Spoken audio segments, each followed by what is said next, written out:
আসসালামু আলাইকুম। ওয়ালাইকুম আসসালাম। মুফতি আব্দুল কাইম সাহেব বলছেন?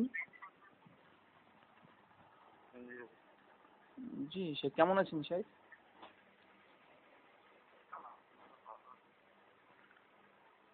সে একটা প্রশ্ন করতাম, সময় আছে একটু? হ্যাঁ, একটা প্রশ্ন করতাম। কোথা থেকে বলছেন? মুর্শিদাবাদ থেকে বলছি, মুর্শিদাবাদ। বলেন। বলছিলাম যে ইমামের পেছনে সূরা ফাতিহা প্রসঙ্গে, মানে ইমাম যখন নামাজ পড়বে মুক্তাদি তারা কি সূরা ফাতিহা পড়বে কি পড়বে না বিষয়? ফাতিহা পড়বে কি না? হুম।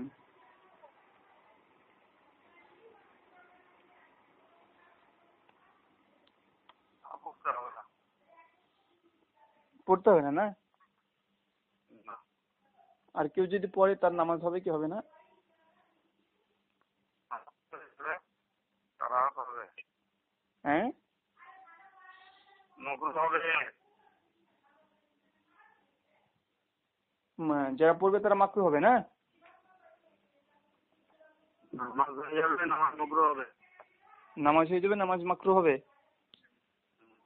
আচ্ছা আচ্ছা, মাকরু এতে তানজি না? জি।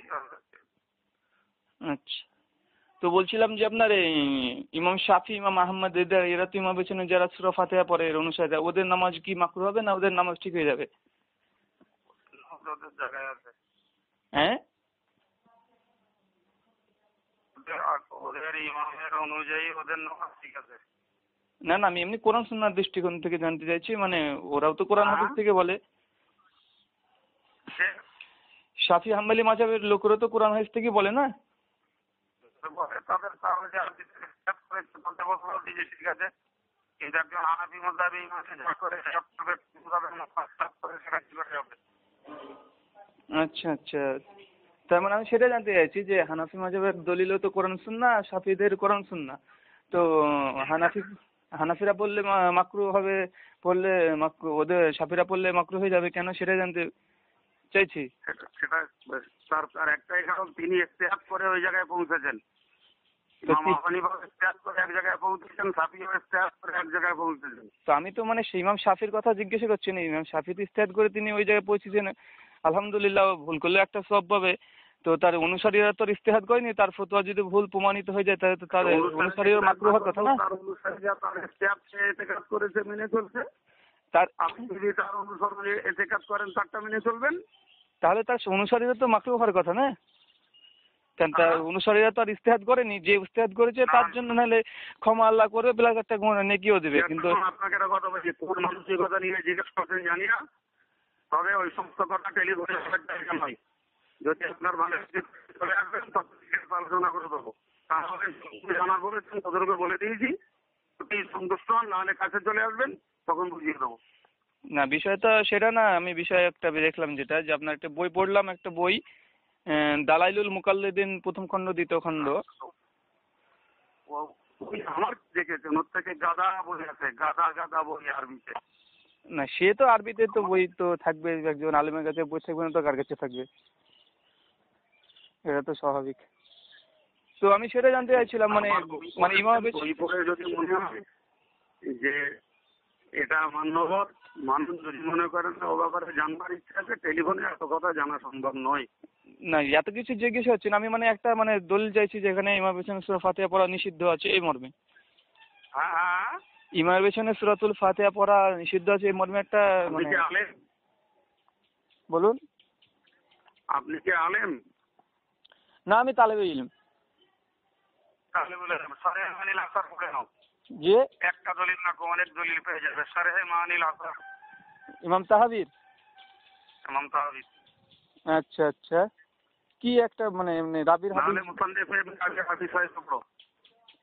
মুসান্নিফ ইবনে আবি সাহেব উর্দু পড়বে তো তানজিমুল আফসার পড়ো। আচ্ছা, ইবনে আবি শাইবা। আচ্ছা, আমি বলছিলাম যে আপনার এমনি আপনার অন্যান্য কিতাব থেকে আর কিছু নেই? মানে আমি জানতে চাইছিলাম, অন্য কিতাব বলতে গেলে কুতুবে সিত্তা থেকে, মিশকাত থেকে, 7খানা হয়ে গেল এদিকে। আলহামদুলিল্লাহ মিশকাত মানে তো সমস্ত কিতাবের মানে কারখানা ওখানেই। ইবনে আবি শাইবা, দারাকুতনি, বাইহাকি যাই বলেন না কেন সবই মিশকাতের মধ্যে আলহামদুলিল্লাহ মোটামুটি একটা দুটো করে হাদিস এনেছেই। সেই জন্য মিশকাতটার হাওলা দিলে ভালো হতো, অথবা আপনি আমি চাইছিলাম কোনো রাবির একটা হাদিস বর্ণনা মিশকাতে করে যদি দিতে। কোনো হাদিস নাই থাকে সেটা কি পাঠযোগ্য নয়? আরে আমি সেটা কখনো বলিনি, আমি বললাম মিশকাত মানে একটা হাদিসের বিশ্বকোষ বলা যায়, সমস্ত তার থেকে বিষয়কে তো অনেক সংকলন করা। মিশকাতে চয়ন করা হাদিস যেগুলো আছে মিশকাত ছাড়া যে কেতাবগুলোর নাম বললাম প্রত্যেকে উচ্চাঙ্গের কেতাব সারে মাহিলা। হ্যাঁ সে তো ভাই আমি তো বললাম তো ইমাম তাহাবি সারে মানেন আসার। তো আমি জানতে চাইছি মানে একটা রাবির হাদিস যদি শুনিয়ে দিতেন তাহলে হতো, যদি বলতেন যে ইবনে আবি শাইবা আছে বা দারাকুতনি আছে। তো রাবির হাদিস আছে, ওতে তার বেনা রাবির হাদিস নেই। যে সারে মাহানি আকারে তো সনদ সহ হাদিসগুলো বলা আছে, বেসনদের হাদিস তো নেই। আচ্ছা আচ্ছা, আমি সেটা বলছি আপনাকে, আমি বুঝাতে পারলাম না আপনাকে। আমি বলছি একটা হাদিসে শুধু মানে একটা ইবাদত মানে শুনতে চাইছিলাম, যেখানে ইমাম হোসেন সূরা ফাতিহা পড়তে নিষেধ করে, তারপরে আপনি বলেন যে বাইহাকি বা দারাকুতনিতে আছে, সেটা সমস্যা হবে না। তো হাদিস শুনতে চাইছেন কেন? আমার ইয়াদাস দেখার জন্য নাকি? কেতাবের নাম বলছি তাতে হচ্ছে না। না না, আপনি এমন ভাবে নিচ্ছেন কেন কথাগুলো? আমি জাস্ট এটা জানতে চাইছি। না না, তাহলে আপনি এই কথা বলছেন, আমি যেখানে কেতাবের নাম বলছি আপনি এবার জানতে চাইছেন। এখন দেখুন, আপনি আমাকে বলে দিলেন যে ইবনে আবি শাইবা আছে, ভাই ইবনে আবি শাইবা যে 15টা ভলিউম, আমি কোনটা খুঁজে বেড়াবো এখন বলেন? একটা মাসলা জানার জন্য খুঁজে পারেন, সেটা বলুন যে কোন খণ্ড খুঁজুন। আপনি সাথে মানি না স্যার, প্রথম খণ্ড খুঁজলেই পেয়ে যাবেন। হ্যাঁ বেসারে মাআনিল আল আসার, এবার প্রথম খণ্ড খুঁজলেই পেয়ে যাবেন। সারে মাআনিল আল আসার, এটা তো মানে মোটেও সহজলভ্য বই না, আপনি জানেন এইসব বইগুলো খুব দুর্লভ্য বই, পাওয়া খুব মুশকিল। ইবনে আবি শাইবা, দারাকুতনি, বাইহাকি এগুলো পাওয়া যায়, মুস্তাদরাকে হাকিম পাওয়া যায় এগুলো। মুস্তাদরাকে হাকিম পাওয়া যায় আছে আপনার কাছে? হ্যাঁ জি আছে, হ্যাঁ জি আছে। মুস্তাদরাকে হাকিম পাওয়া যায় বলছেন, আর মাআনিল আসার দুর্লভ্য বলছেন। আমার কাছে তো দুর্লভ্য। পড়ানো হচ্ছে শাস্ত্রে। তাহাবি পেয়েছি কিন্তু সারে মাআনিল আল আসার এটা পাইনি খো। জামে বাইনাল আল ইলম পেয়েছি হাফেজ ইবনে আব্দুল বারের, কিন্তু আমি ওটা পাইনি। আর যদি না পান আমার কাছে আসবেন, আমি কেতাব দিয়ে দেবো। আরে ভাই আমি আপনাকে আমি শুধুমাত্র জাস্ট জিজ্ঞাসা করলাম যে একটা হাদিস বর্ণনা করে দিন না, এই যে অমুক যে রাবি থেকে একটা হাদিস আছে, আরবি না হলেও বাংলা বা উর্দুতে বলুন তাও সমস্যা না নেই। না, বাংলা কেন, বাংলা উর্দু বই বললাম তো। আর আরবি এমনি এবার আর জানবেন তো, এমনি হাদিসে স্পষ্ট রয়েছে। ভাই আমি সেটা বলিনি, আমি বলছি আপনার যদি সেই এবারটা মুখস্থ মুহূর্তে না থাকে তাহলে আপনি উর্দু অনুবাদ বা বাংলা অনুবাদ করে দিলে সমস্যা নেই। আরে না, আরবি আমি বলে দিচ্ছি। আমার বক্তব্য আপনি একটা জানতে চাইছেন কেন? অনেকগুলো পাওয়া যাবে, সেটা কেন নিচ্ছেন না? ভাই আমি তো মনে করি যে মুসলিম ইমানদারের জন্য একটা কলই যথেষ্ট। আমি মনে করি বললাম তো, আপনি একটা শুনে সন্তুষ্ট হচ্ছেন কেন? অনেকগুলো হাদিসের আরে ভাই আমি বলি ভাই, ডর্জন হাদিস পাবে। মুফতি আব্দুল কাইম সাহেব আপনাকে বলছি যে আমি মনে করি যে মুমিনের জন্য একটা দলিলই মানে ওটা আমার জন্য হুজ্জত হিসাবে আমি গ্রহণ করে নেব। আমি তার জন্য একটা শুনতে চাইছি। হয়তো হাদিসের এবার বললাম, রাসূল বলেছেন হ্যাঁ যে ইমামের পিছন ব্যতীত যে কোনো নামাজির, একাকী নামাজির ক্ষেত্রে সূরা ফাতিহা ব্যতীত নামাজ হবে না। ইমামের একাকী নামাজির জন্য সূরা ফাতিহা পড়া জরুরি। ইমামের পিছন ব্যতীত সূরা ফাতিহা ছাড়া নামাজ হবে না। এটা হাদিসে ওই এবারাতটার আর বাংলা মানে লা সালাতা ইল্লা বিফাতিহাতিল কিতাব ইল্লা ওয়ারা আল ইমাম। অন্য হাদিস রয়েছে, রাবি কি আছে? অন্য হাদিস রয়েছে ইন্নামাল ইমাম লিউতাম্মা বিহি। আচ্ছা শেখ, এটা রাবি কি আছে? রাবি হ্যাঁ, রাবি কি আছে? কোন রাবি বর্ণনা করছে হাদিসটা? আমি কথা মনে নেই আমার। আমার মনে হয় সুনান তিরমিজির হাদিস, সম্ভবত 71 পৃষ্ঠা মূল আরবি। যদি হযরত জাবেরের থেকে হযরত জাবের থেকে হাদিস বর্ণিত আছে ভাই মনে হচ্ছে। আর এটা মারফু না মাওকুফ হাদিস এটা ভাই? এটা হযরত জাবেরের কথা, এটা আল্লাহ রাসূলের কথা নয়। কিন্তু আপনি আল্লাহ রাসূলের নামে চালিয়ে দিলেন। জি তিরমিজি ওটা দেখবেন ভালো করে, আলহামদুলিল্লাহ দেখা আছে ওটা। তো ওটা মাওকুফ, ওটা মারফু না।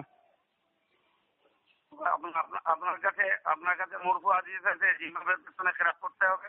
আচ্ছা ভাই আমি তো এটা বিষয়ে তো আলোচনা করিনি এখন যে পড়তে হবে কি হবে না। আমি জাস্ট আপনার কাছে দলিল চাইছি, ইনশাআল্লাহ সেটা পরে বিষয়। আপনাকে দলিল দিলাম যাবে, যদি কিন্তু আপনি আল্লাহ রাসূলের বলে চালিয়ে আল্লাহ রাসূলের কথা বলে চালিয়ে দিলেন, সেই জন্য আমি বললাম যে কোথাও একটা ভুল হচ্ছে। মারফু হাদিস মাওকুফকে আপনি মারফু বানিয়ে দিচ্ছেন। হ্যাঁ, মাওকুফ হাদিসকে মারফু হাদিস বানিয়ে দিচ্ছেন, সেই জন্য আপনাকে জাস্ট বললাম যে ভাই কোথাও একটা ভুল হচ্ছে। যদি ওটা মৌকুফ হাদিস হয়েই থাকে, হুম। যদি ওটা মৌকুফ হাদিস হয়েই থাকে, জি। আপনি কি মনে করেন যে মৌকুফ হাদিস ইসলামের জন্য যথেষ্ট? আচ্ছা ভাই, আমি এবার কথা বলি তাহলে এই বিষয়টি, আপনি যেহেতু প্রশ্ন করলেন। হযরত জাবের থেকে, আমি অত কথা আপনাকে না না ভাই, আমি এটা শেষ করে দিই। সময় রাখি। আমি একটা দলিল বলে শেষ করে দিচ্ছি। আপনার মন চাইলে আপনি মেনে নেবেন, না মন চাইলে মেনে নেবেন ভাই না। আমি মানার জন্য সদা প্রস্তুত। সাহস থাকে তাহলে চলে আসবেন। আমি মানার জন্য সদা প্রস্তুত ভাই, মানার জন্য তর্ক করবো। মানার জন্য সদা প্রস্তুত। আমি একটা কথা বলি ভাই, হ্যালো আব্দুল